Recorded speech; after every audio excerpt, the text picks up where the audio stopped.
Finalmente conseguimos. Piscimama, para quem não conhece, ela bomba, estoura no Instagram. Você tem canal no YouTube? Me perdoa se eu tenho, mas ele tá...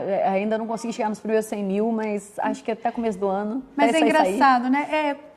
Eu acho que a rede social que a gente lança é a que mais vai forte, né? Sim, o Instagram eu gosto, tudo, mas pra mim é o YouTube porque foi onde eu nasci. Talvez seja a forma de comunicação que bate mais com aquele público, né? Eu ainda tô aprendendo a lidar com o YouTube, mas a minha comunicação flui muito bem no Instagram. Então, se você não segue a Nanda Perini no Instagram, mais conhecida por Piscimama, vários artistas, várias pessoas maravilhosas como vocês que amam o trabalho dela e gostam, então sigam lá, porque eu aprendo também todos os dias com ela. E ela está passeando aqui com a família em Orlando. Estou passeando e aproveitei e falei, vamos nos encontrar, vamos finalmente ligar o nome, o rosto, a pessoa ao vivo ali. Eu fico muito feliz, porque esse era o meu objetivo. A gente queria continuar morando nos Estados Unidos, eu falei, amor, a gente perde a oportunidade de conversar com pessoas que a gente gosta, de fazer essas conexões. Aí eu falei, não, mas Orlando é bom porque todo mundo passeia em Orlando. E daí, quando as pessoas forem para Orlando, a gente tem essas oportunidades. Isso é verdade. A gente tá passeando nos parques e eu parei um dia e falei, hoje eu vou ver a Flavinha. Ai, tô muito feliz. O meu do vermelho? Fala aí. Som. Ah, não, tá certo. Ok. Será que é pra diferenciar? Pode ser. Não, gente, eu tenho medo imagina, gravar todo esse ouro aqui pra vocês e perder o áudio. A gente já, inclusive, perdeu um pouco do ouro, porque a gente tava assim, desde que eu cheguei, já deve ter mais de uma hora que eu cheguei, a gente já conversou tanta coisa legal, toda hora a gente falava, a gente tinha que estar gravando isso, a gente tinha que estar gravando isso. Porque, querendo ou não, uma conversa entre a gente é uma conversa entre duas mães, passando por muitos desafios de mães, né, que por coincidência tem um estudo, né, para dizer, olha como é que é difícil, até com estudo. E aí que são coisas que eu queria muito, né, que vocês não precisassem ler tudo que a gente leu, passar pelos cursos que a gente fez, para ter as sacadas, né, ou para perceber que não é só com você, que eu acho que é a parte mais importante, né, que não é um erro que você está cometendo, não é só você que passa por esses desafios. Eu acho que a maior parte do que a gente pode fazer por vocês é isso, né, informação que porventura chegou até nós, que não chegou até vocês, mas principalmente entender que a maior parte das coisas que você vive hoje, que você acha desafiador, só faz parte. E naturalizaram pra gente que não fazia, que era errado. E que a gente também passa, mas com um pouco de bagagem que a gente tem com o estudo, a gente consegue, às vezes, ter umas respostas mais rápidas, né? Mas é por isso que a gente traz esse tipo de conversa para vocês também terem essas respostas. E também porque a gente tem acesso a esse repertório, às vezes que a gente não consegue, né? Ou que é desafiador pra gente, eu sempre fico pensando, pô, se eu que tenho esse repertório, se eu que tenho essa ferramenta, tô achando desafiador pra caramba, imagina quem não tem, quem ainda não chegou até esse conhecimento, porque é uma coisa, na minha visão, um pouco de sorte, muito de correr atrás, né? Mas tem muita gente que não chegou até esse conteúdo porque não chegou ainda. E não é culpa da pessoa, sabe? Então, por isso, ajudem a compartilhar. Exatamente. A espalhar a mensagem, né? Compartilhar, assim, eu acredito que nosso papel de compartilhar esse tipo de conteúdo é muito missão de vida mesmo, vocês e a gente, né? Se te faz bem, se qualquer coisa que você ouvir aqui hoje for uma sacada, te ajudar, daqui a 3 semanas você tá, caramba, ainda bem que elas falaram aquilo que agora eu tô bem mais tranquila, você pode ajudar outras pessoas a sentirem isso também, compartilhando. É verdade. Gente, eu quero então trazer, aproveitando tudo isso para vocês, um tópico que está bem latente, acho que nos últimos 2 anos, assim. Começou com um tema maravilhoso e aí ele foi desgringolando, foi sendo vilanizado. Exatamente, acho que o termo é desgringolando, eu não consigo imaginar nenhum outro termo. Assim, como assim, gente? Tá indo tudo tão bem, a gente parece que descobriu o ouro e agora foi tudo por água abaixo. Sim. Então, eu queria trazer esse tema para vocês e a gente vai fazer 2 vídeos. E o outro tema eu vou contar mais tarde, mas o tema que eu queria trazer para vocês era a tão famosa e vilã hoje, chamada disciplina positiva, ou educação positiva, ou educação respeitosa. Todos esses termos, né, que a gente escuta e que agora... Assim, a gente já tinha uma certa resistência antigamente, né? De quem nunca tinha ouvido falar, óbvio, nunca foi adepto, mas as pessoas que compreenderam começaram a tentar aplicar e falaram, não, faz sentido para mim, claro, eu tenho que respeitar a criança, mas algumas pessoas falam, eu respeitei e deu ruim, Sim. ou algumas pessoas falam, tanto que respeitar as crianças, olha aí um monte de criança mimada. Olha como está o mundo hoje. Olha como está o mundo hoje. Né? E tem também a galera que está humorizando essa educação, fazendo um meme e tal, que é uma coisa que eu não sou absolutamente contra, eu adoro humor, né? Mas que eu acredito que através do humor, de certa forma, foi sendo enxergado de uma forma negativa. Exatamente. Como se a educação respeitosa, ela fosse uma forma de manipular a criança. Exatamente. E não um jeito de se comunicar, um jeito de se relacionar com essa criança, diferente do que se relacionavam com a gente. É verdade. Né? E eu acho que também não é a educação respeitosa como a educação permissiva e ponto. Exatamente. Que é o grande problema, né? Que é confundir. E, gente, olha só, faz sentido. Deixa eu explicar. Faz sentido, no início de qualquer movimento, ele ser mal interpretado, né? Ele ter uma avalanche contra de pessoas que acham que aquilo ali não vai fazer bem para o mundo, porque elas acham que viram exemplos disso ao longo da vida delas, né? Então, assim, tudo que é novo traz medo, traz inseguranças. O que a gente está fazendo aqui é trazendo um convite para você entender exatamente sobre o que se trata. Porque a gente não está falando aqui de uma coisa que a Flávia e a Nanda acham, né? A gente está falando aqui de uma coisa que tem autores renomadíssimos escrevendo sobre isso há mais de 30 anos. Que tem, por exemplo, a doutora Jane Nelson, que é a criadora da disciplina positiva, ela tem 7 filhos adultos. E esses filhos já têm filhos, ela já é avó. Já passou por muita coisa. E fora todos os clientes, as pessoas que ela atende. Isso, ela tem escolas nos Estados Unidos da disciplina positiva. Não escola que eu quero dizer assim, escola de criança, que é todo baseado na disciplina positiva. Então, assim, é muito importante a gente entender que aqui a gente não está falando de opinião pessoal. A gente está falando de coisa que já foi estudada, que já foi comprovada, né? Que tem evidências hoje já para corroborar com o que a gente está defendendo. Então, não é um negócio que eu e a Flávia a gente botou em prática e deu super certo com a gente. Aqui em casa deu super certo. Porque não é assim, verdade, sabe? É verdade. E mais do que tudo, a gente está falando sobre seres humanos. Sobre seres humanos. Né?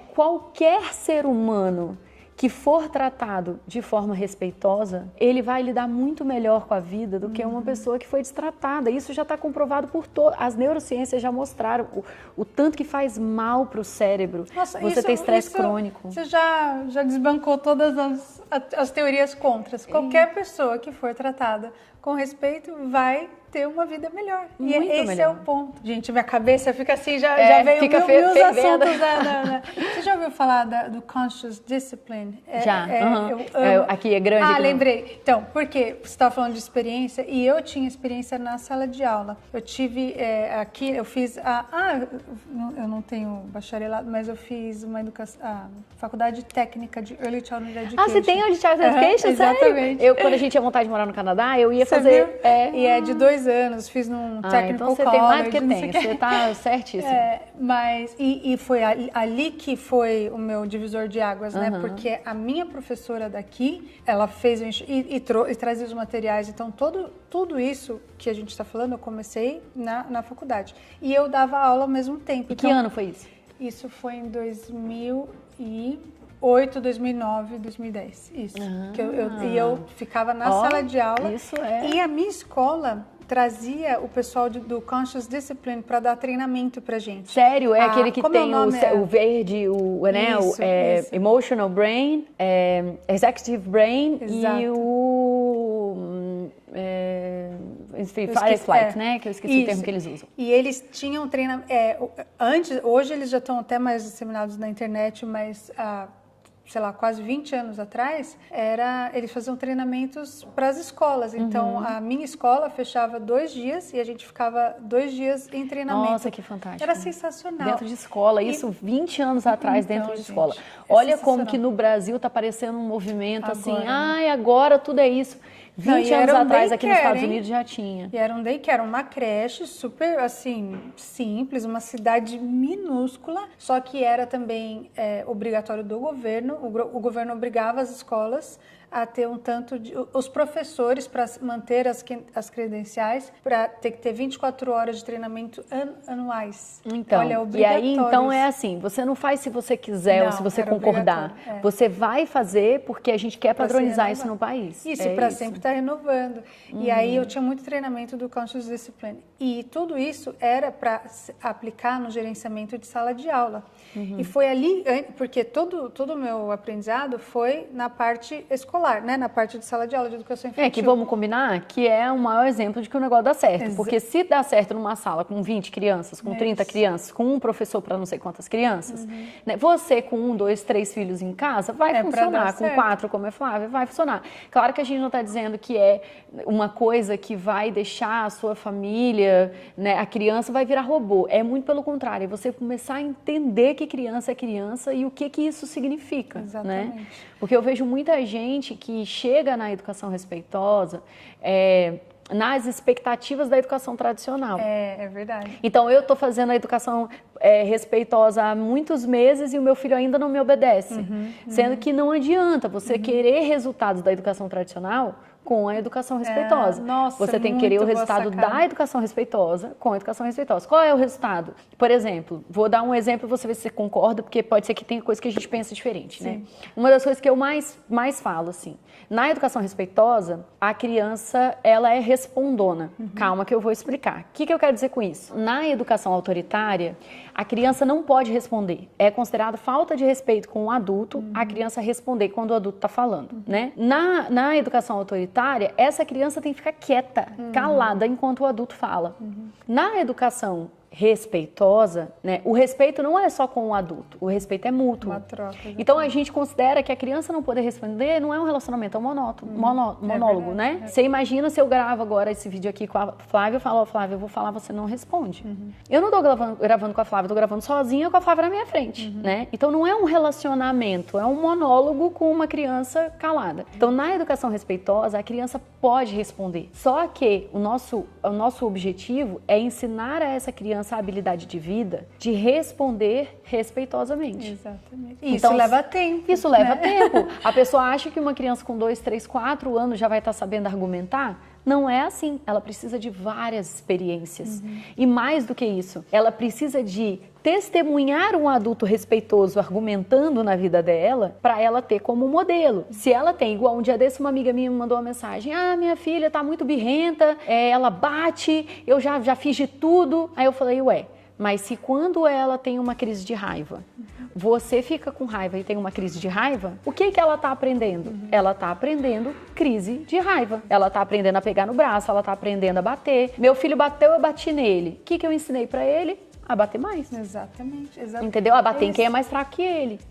Eu acho sobre que isso. É uma expectativa tão injusta da gente ter com relação à criança, com comportamento, tudo, que eu falo, gente, eles acabaram de nascer. Isso.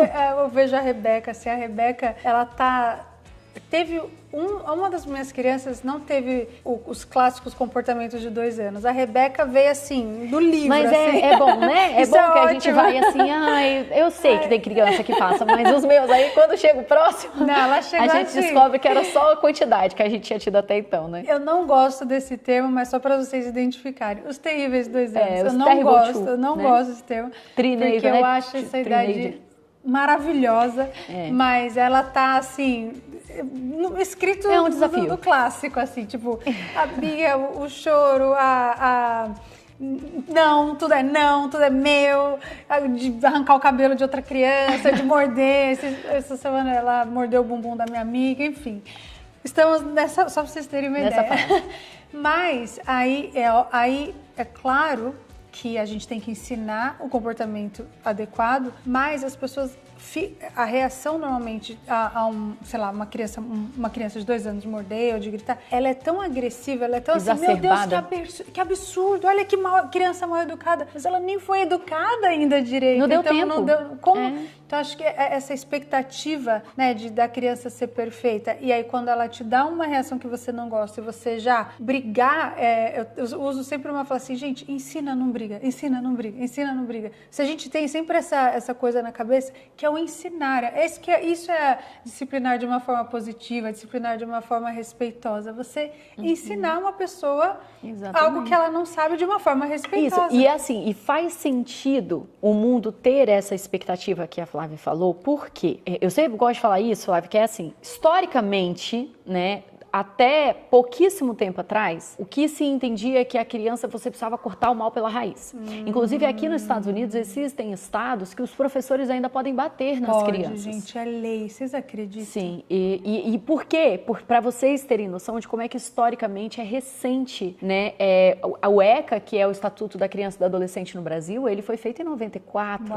Né? Nós duas éramos pequenininhas, sim, né? Mas éramos nascidas. Então, assim, como que pode o direito da criança ser mais novo que nós duas? É verdade. Né? Então, assim, o que eu tô querendo dizer aqui é que você, seus pais, principalmente seus avós, seus bisavós, a crença que existia é que eu vou te deixar morrendo de medo, tipo assim, fazendo xixi na sua roupa de medo de agir mal.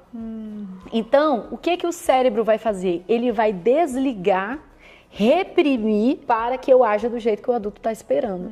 Então, faz sentido que a grande maioria das pessoas tenha essa expectativa com relação à criança de 2 anos. Ele já tinha que estar com tanto, né? A Beca já tinha que estar com tanto medo de você que ela não morderia ninguém. É verdade. Essa é a expectativa das pessoas. E eles associam esse medo a respeito. Isso, né? E a educação, como se ela tivesse aprendido a se controlar. Exato. É verdade. Mas o que eu tenho para te dizer é que uma criança de 2 anos, ela ainda não desenvolveu uma coisa no cérebro chamada controle inibitório. O que é o controle inibitório? É a parte do cérebro que vai inibir um comportamento. Lembra do teste do marshmallow? As crianças que conseguiam e as crianças que não conseguiam não morder o marshmallow? É basicamente inibir. Eu tô com desejo de comer esse marshmallow e conseguir inibir. E as pessoas associam isso à educação. A criança que inibe o comportamento é a educada. Mas, na verdade, existem 2 tipos de inibição de comportamento. Existe a inibição por habilidade desenvolvida e existe a inibição por um medo apavorante. Então, por exemplo... Que a gente tá aqui para sobreviver, né? Exatamente. Então, se eu tô perdida na floresta, tem uma onça, né? E eu preciso parar de fazer barulho, eu vou travar no pânico. Às vezes eu vou fazer xixi na minha roupa, às vezes eu vou, né, desmaiar, mas eu vou travar. Não é porque eu tô tendo controle sobre o meu xixi ou sobre a minha respiração. É porque o meu corpo está travado no pânico. E aí você pode imaginar assim, ai, que exagero comparar a gente com uma onça. Mas agora pensa comigo. Pensa no tamanho do corpinho de uma criança de 4, 5 anos. Tenta imaginar, lembrar aí quando você tinha 4, 5 anos.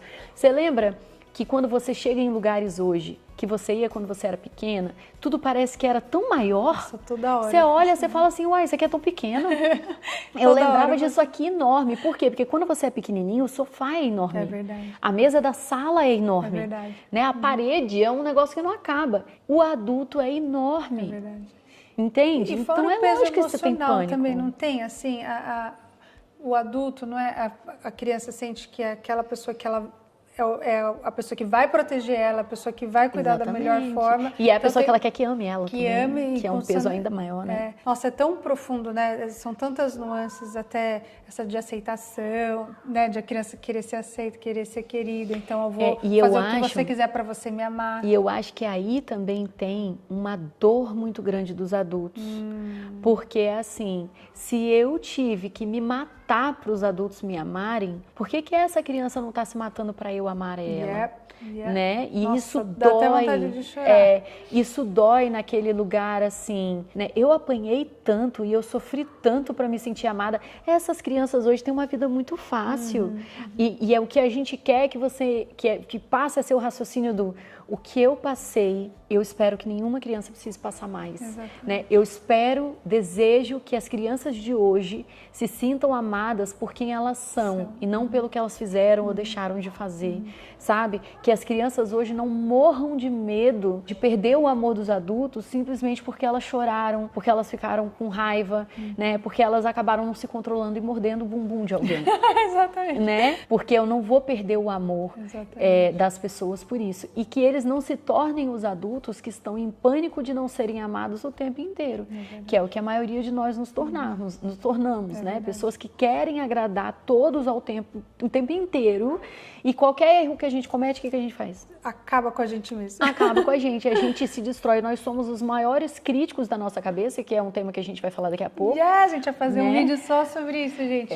Mas é autocompaixão, né? Autocompaixão, porque o que acontece? Nós aprendemos que os nossos erros, eles são dor, eles são ser deixado isolado num canto sem a presença de nenhum cuidador. Eles são o tratamento do silêncio, né? Meus pais ficaram sem falar comigo 2 dias, né? Então errar se tornou um problema tão grande que você desaprendeu a aprender com os seus erros, porque você está em pânico para sobreviver apesar dos erros. É isso. Nossa, segura que esse vai ser... Eu vou chorar demais, que eu falei para ela, eu tenho uma dificuldade com autocompaixão. E nesse quesito, por que você acha que a disciplina ou a educação respeitosa é tão difícil? Por que é tão difícil? Por que é tão zombada hoje ou vilanizada? Como que você acha? As pessoas que... Tem 2 grupos. Uma que ainda estão no modo tradicional, que é muito difícil ainda trazer elas, ou as pessoas que falaram, eu tentei e deu ruim e agora eu vou voltar pra porrada mesmo. Não necessariamente no sentido físico da palavra, mas... Não vamos ver, né? Então, eu acho que tem... primeiro, essa expectativa tradicional tentando uma educação respeitosa. Então, quando a pessoa fala, eu fiz a educação respeitosa e não funcionou, você já vê que ela... O que é funcionar? Essa é que é a dúvida, assim. O que você queria que tivesse acontecido? Né? Você queria que seu filho tivesse parado de fazer o quê? Parado de chorar? Fosse um robozinho mesmo, né? Assim, isso, sim. Obrigada, de nada. Qual era a expectativa? Não reclamar. Entendeu? Funcionar. O que seria funcionar? Essa é que é a dúvida. Porque eu escuto muito assim, a minha criança não me escuta. Tem que falar 1000 vezes. Então, se eu não gritar com ele, ele não vai me escutar. Essa é a maior reclamação. Tipo, eu falo com amor, eu falo com carinho, mas ele só me escuta se eu berrar. E aí a gente entra num ponto que eu acho maravilhoso da gente ter entrado, que é, as pessoas confundem muito a educação respeitosa com a educação permissiva. Então a gente primeiro precisa descobrir o que é a educação permissiva, né? E a educação permissiva, na minha visão, é uma educação que tem 2 coisas. A primeira coisa que a educação permissiva tem é um desrespeito, né? Da criança para o adulto. Então, quando a gente fala de desrespeito, a gente não está falando questão de honra, questão de ego. A gente está falando respeito de tratar de um jeito carinhoso, né? De considerar, principalmente ter consideração com o outro. Então, a criança, ela está falando com o adulto, agindo com o adulto e fazendo coisas com esse adulto que diz respeito à integridade dele, né? Então, isso é a permissividade, é o adulto se deixar ser desrespeitado sem ensinar para essa criança a habilidade de vida de ser respeitoso com os outros.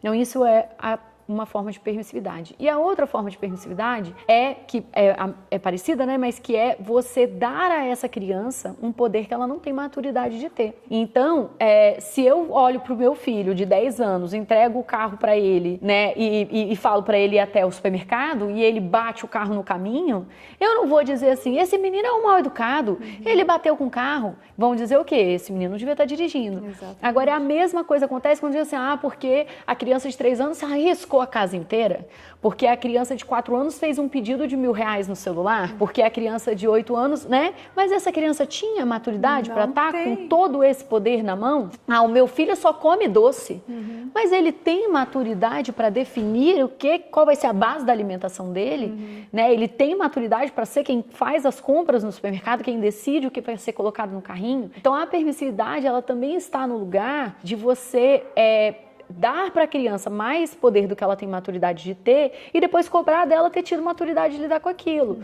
E todos os 2 tipos de permissividade são muito desrespeitosos com a criança, porque você não está ensinando habilidade de vida. A criança precisa aprender habilidade de vida. A criança vai aprender a se alimentar bem se a gente ensinar. A criança vai aprender a te tratar com respeito se você ensinar. A criança vai aprender a te considerar no raciocínio dela se você ensinar. É claro que ela não vai aprender isso sozinha. Então a permissividade, ela também passa por uma negligência de você deixar de ensinar o que a criança precisa aprender. E por que será que é tão difícil as pessoas entenderem que é com respeito que se ensina o respeito? Por que a gente foi criado então de uma forma violenta e que a gente não consegue entender que para ensinar a criança a ser uma boa pessoa, a gente tem que ser uma boa pessoa para ela. Para ensinar uma criança a não bater em outra pessoa, a gente não pode bater nela, né? Porque parece algo tão óbvio, né? A gente que já lida com isso, tal, a gente já treinou bastante até com relação às nossas crianças, porque a gente fala que é muito prática e treino também, né? A gente fala, gente, mas é óbvio que eu não posso falar pro meu filho não bater em alguém se eu bater nele. Mas por que não existe essa coerência? O que você acha? Eu acredito que tem uma parte que é o nosso modo automático. Então, assim, o modelo de educação para a maior parte das pessoas é a educação que elas tiveram, né? Então, o sistema nervoso, ele, na verdade, ele vai fazendo ele vai fazendo uma documentação. Tipo, quando uma pessoa comete o erro, o que eu faço? Eu bato. Quando a pessoa grita, o que eu faço, né? Então, assim, o cérebro, quando eu era pequena e eu chorava, minha mãe me dava um tapa. Então, quando eu ouço uma criança chorando, a minha reação vai ser dar um tapa. Isso é o que o sistema nervoso, né? Já foi configurado. Configurou. Assim, foi a programação que ele teve. Lá na minha metodologia, a gente chama isso, sabe de quê? De reprogramação parental. Porque é uma reprogramação, assim, você querendo ou não... Você tem que reaprender algo do zero, eu tenho que criar novos caminhos neurais, porque se eu for usar os caminhos neurais que eu trago da minha infância, são esses, entendeu? Então, vai ser difícil, e é por isso que eu, pelo menos, eu tento muito acolher o quão difícil é para algumas pessoas, por exemplo, parar de bater. Então, e é por isso que eu quero trazer isso, porque tudo isso para falar que a pessoa que faz isso de uma forma inconsciente, você não é má, não tem nada de errado com você. Foi o que a Ananda falou, o jeito que você foi programado. Mas é por isso que eu queria trazer, por que para algumas pessoas parece ser tão óbvio, para algumas é tão difícil, é dolorido. E às vezes até a pessoa sabendo assim, eu sei que é errado, o que eu mais recebo assim, eu sei que é errado, mas eu não consigo. Então, mas aí eu acho que tem... Qual é o grande diferencial? É se a pessoa quer ou não quer parar com esse comportamento. Porque isso é uma coisa, assim... Querer de verdade, né? Aquela famosa frase, né? O sonho, numa sociedade opressora, o sonho do oprimido é se tornar opressor. Então, se eu fui a vida inteira oprimido, quando finalmente chega a minha vez... Eu não posso, né? Então, assim... agora eu tenho que respeitar? Agora que era a minha vez de botar a criança no lugar dela, eu tenho que respeitar? Então, existe uma birra da criança interna, né? De dizer, não, agora é a minha vez de brigar, de botar de castigo, de bater, porque eu não apanhei a vida inteira para agora ter que ficar respeitando ninguém. Então, existe essa dor interna de eu apanhei, eu sobrevivi, agora você que sobreviva as palmadas que eu vou te dar. Que é um senso de injustiça, praticamente. É tipo assim, se eu passei por isso, você tem que passar também, né? E isso fica mais óbvio quando a gente vê irmãos com diferença de idade grande. Então, a filha adolescente de 14 anos vendo os irmãos de 5, 6 não apanhando. E elas choram, elas sofrem, né? E aí, quando eu tive a oportunidade de trabalhar com famílias assim, conversando com elas diziam assim, eu acho que parece que tem mais amor para eles do que tem para mim.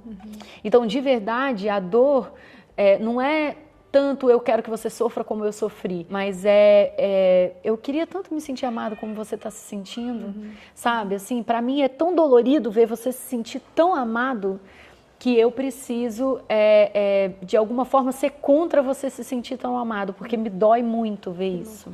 E a gente tem a pessoa que ela acredita que é o melhor caminho, mas ela ainda não consegue. Aí, para essas pessoas, que já é um caso diferente, a pessoa já não quer repetir o ciclo, ela quer quebrar o ciclo, mas ela não consegue, aí ela precisa de uma reprogramação, ela precisa de novos caminhos neurais. Como é que você vai estabelecer novos caminhos neurais? Você precisa primeiro aprender novos caminhos. Então quando eu tô com muita vontade de bater, o que eu faço? Você vai ter que aprender a se acalmar. E aí já não tem nada a ver com a criança. Aí é você com os seus gatilhos, os seus estressores, é você conhecendo o seu corpo, é você sabendo o que funciona e o que não funciona, se você é do tipo que gosta que encoste em você, se você é do tipo que gosta de se isolar no canto, se você é do tipo que vai ouvir uma música, o que te faz bem, aí já não tem nada a ver com a criança. Então é uma autoavaliação. Em qualquer momento, né? Se a gente não tá bem num relacionamento com o marido, num serviço, a gente precisa ter essa autoavaliação. Esse olhar pra dentro. Nem tudo é culpa nossa o tempo todo, não é isso. Mas pra gente acessar qualquer situação, a gente precisa começar com a gente Eu primeiro, preciso né? saber o porquê que eu tô tão insatisfeita, né? E pra eu saber isso, eu preciso olhar pra mim. Então, assim, se eu começo a conseguir me acalmar As pessoas vão ouvir isso e vão falar assim, ah, tá, então você está falando que a Ananda e a Flávia são as perfeitas, que se acalmam todas as vezes. Não, porque nós também estamos nesse processo. Exatamente. Né? E aí eu acho que essa que é a diferença, que é uma parte importante da autocompaixão que a gente vai falar daqui a pouco, que é assim, a partir do momento que eu paro de me cobrar a perfeição, que eu paro de achar que se eu não estiver me acalmando 100% das vezes, eu não devia estar falando isso nesse podcast, nessa gravação, né? A partir do momento que eu entendo que, pera lá, eu vou ser imperfeita com frequência e isso tá ótimo, eu sou um ser humano, né? Se eu conseguir entender que eu sou imperfeita e que todo mundo ao meu redor é imperfeito, eu paro de exigir perfeição do outro. É verdade. Entendeu? Então, no momento que eu tô gravando aqui e tem alguém assistindo isso e pensando assim, ah, tá, então você é a perfeita, é porque você provavelmente se exige perfeição. Por isso que você tá cobrando isso da gente. Entendeu? Você tá pensando assim, ah, tá, então se eu não consigo, eu sei que eu não consigo, então vocês são as perfeitas. Que é como se fosse um raciocínio assim, será que eu tô tão errada de não conseguir sempre? Ou será que eu tô tão errada de não conseguir? E de verdade o que eu quero te dizer é, você não conseguir só diz que você é um ser humano, né? Você não conseguir diz que você tá tentando. E você tentar diz que você tá no caminho certo. Então é muito mais sobre a gente não desistir e a gente não desistir porque a gente parou de se cobrar tanto, do que a gente se cobrar cada vez mais. É verdade. Entendeu? Senão, você vai pelo caminho da educação respeitosa e você deixa de ser respeitoso com você. É verdade. Entendeu? E eu acho que parte desse respeito, né, dessa educação, é limites para todos os lados, né? Limites para as crianças, limites para nós mesmos. E, óbvio, é um assunto bem extenso, mas eu acho que para a gente finalizar... esse assunto não acaba, né, gente? Só porque... Poderíamos ficar bastante tempo aqui. Mas só pra gente completar um vídeo. E claro, como eu falei pra vocês, acompanhem ela no Instagram dela. Continue, óbvio, acompanhando eu aqui também. Porque esse assunto não acaba. Mas só pra gente finalizar esse vídeo, né? O que a gente pode dizer hoje, assim, para as pessoas que estão com dificuldade? Fala assim, eu sei que é errado. Mas eu tentei e não consegui, ou as pessoas que falam, que tanto fala que essa educação é respeitosa, eu acho que não funciona. Qual será, sei lá, um pequeno caminho para as pessoas conseguirem entender um pouco o porquê que a educação respeitosa é tão importante? Sabe, quais os primeiros passos a se dar para, eu acho que chegar nessa paz? Eu gosto muito, eu uso muito a hashtag educação para a paz, porque eu acredito, eu falo muito sobre ambiente de paz em casa, eu vindo de um background de escola Montessori, eu trabalhei em escolas Montessori, e a Maria Montessori fala muito, né, sobre educação para a paz.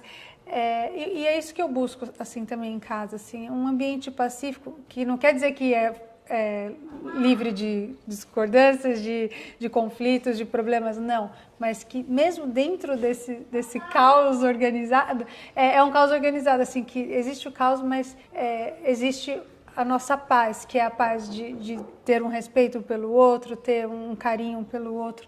Então, acho que deixa um caminho aí curto para começar, mas para que as pessoas não desanimem ou não fiquem assim, é baboseira essa coisa de disciplina ou educação então eu vou respeitosa. Eu vou falar duas coisas. Então, a primeira é um exemplo para te mostrar o valor da educação respeitosa e depois um primeiro passo, né? Então, o valor da educação respeitosa, você imaginar no universo do adulto, você trabalha, vamos supor que você trabalhe e lá no seu trabalho você está precisando de entregar um relatório e já está dando seu horário, você tem que buscar a criança na escola e tal, e você vai e faz um relatório que não foi o melhor relatório da sua vida. E aí no dia seguinte você chega no trabalho e o seu chefe, o seu, enfim, supervisor, achou aquele relatório péssimo, né? Então a gente tem um primeiro exemplo do chefe que vai olhar e falar assim, que porcaria de relatório é esse? Pelo amor, olha, sinceramente, se você continuar fazendo relatórios assim, você vai ser demitido. E bate o relatório na mesa, porque a nossa empresa, nós não admitimos trabalho medíocre e você não está fazendo jus ao trabalho que você tem aqui e tal. Então, tenta imaginar como que essa pessoa ia sair sentindo pequena, sair sentindo desrespeitada, sair sentindo que aquela empresa não conhece o valor dela, não valorizou todos os relatórios certos que ela fez, né? Não, enfim, que ela é uma péssima profissional ou que aquela empresa é péssima de trabalhar. Imagina o nível de insatisfação, de infelicidade que essa troca traria para a vida desse profissional. E a parte mais importante, né? o quanto que essa profissional estaria bem para trabalhar naquele dia. Será que ela faria relatórios muito melhores? Será que ela estaria feliz, bem? Seria uma boa colega de trabalho? Será que ela seria uma boa funcionária naquele dia? Será que vários dias disso faz ela uma profissional melhor ou pior? Então essa é a primeira pergunta. E aí, se você pensar que ela chegou no trabalho no dia seguinte e o chefe dela olhou, pegou o relatório e disse assim: Flávia, esse relatório não condiz com o que eu geralmente vejo. Aconteceu alguma coisa? E aí você diz: poxa, cara, ontem acabou que eu tinha o deadline, eu tinha que entregar o relatório, mas eu já estava atrasada. E meu filho chora muito quando eu chego atrasada, ele fica arrasado, ele acha que eu perdi, que eu esqueci ele na escola. E aí o chefe olha e fala: nossa, cara, eu sei, eu chorava muito também quando minha mãe demorava e tal. Vamos fazer o combinado? Quando foi assim, não faz o relatório assim, não, me fala que eu dou uma esticada no seu prazo, não tinha problema nenhum você entregar hoje de manhã. A gente só não conversou sobre isso. Sério, não tem problema? Não, você pode fazer esse relatório melhor agora? Não, com certeza, poxa, muito obrigada. Não, que isso, eu sei como é que é filho pequeno, com medo de ser abandonado na escola, fica tranquila. Nossa, pode deixar, eu vou fazer um relatório agora, vai ficar muito bom e tal. Qual é o dia que essa pessoa vai ter? Qual é o relatório que ela vai entregar? Você falando os dois cenários, o primeiro cenário começou a me dar dor de barriga, você acredita? Sabe, moça, aquele nervoso, assim. E esse segundo cenário, eu relaxei na sua presença. E é tipo assim, eu me senti vista, eu me senti considerada, eu não sou uma péssima profissional porque eu tive um momento ruim, né? Então, assim, agora, como eu amo trabalhar nessa empresa, como eu... Que relatório maravilhoso que eu vou fazer agora e sabe, é um dia que eu vou ser uma colega de trabalho melhor para os meus amigos, para os meus amigas, que eu vou ser uma profissional melhor, que eu vou amar trabalhar aqui. Então, assim, se para adultos, conversando entre adultos, né, que nem era o meu chefe, eu não tô nem aí, eu não amo o meu chefe, não quero que ele me ame, se eu largar aquela empresa e for embora, eu não tô nem aí. Quiçá para as suas crianças, que o seu amor é a coisa mais importante da vida delas, que você acreditar na competência delas é o que faz elas acreditarem na própria competência. Então, todos esses fatores ao longo da vida, né, ao longo de uma infância inteira, né, a infância é o terreno que a gente vai dar o resto da vida. Então, olha o peso que isso tem. E aí, tá, beleza, entendi, Nanda, fez sentido pra mim, quais são os primeiros passos? E a minha sugestão é você não querer abraçar o mundo, você não querer da noite pro dia a sua educação ser 100% respeitosa. Começa com uma interação, sabe, um desafio. Ai, pra mim a parte mais desafiadora é levar minha criança pro banho, todo dia acaba sendo a luta. Começa por aí, sabe, aprende aí uma rotina. Determinar, fala, hoje eu não vou gritar na hora do banho. Isso, e eu sugiro, se possível, você pega o conteúdo da Flávia, pega o meu, pega o que faz sentido pra você,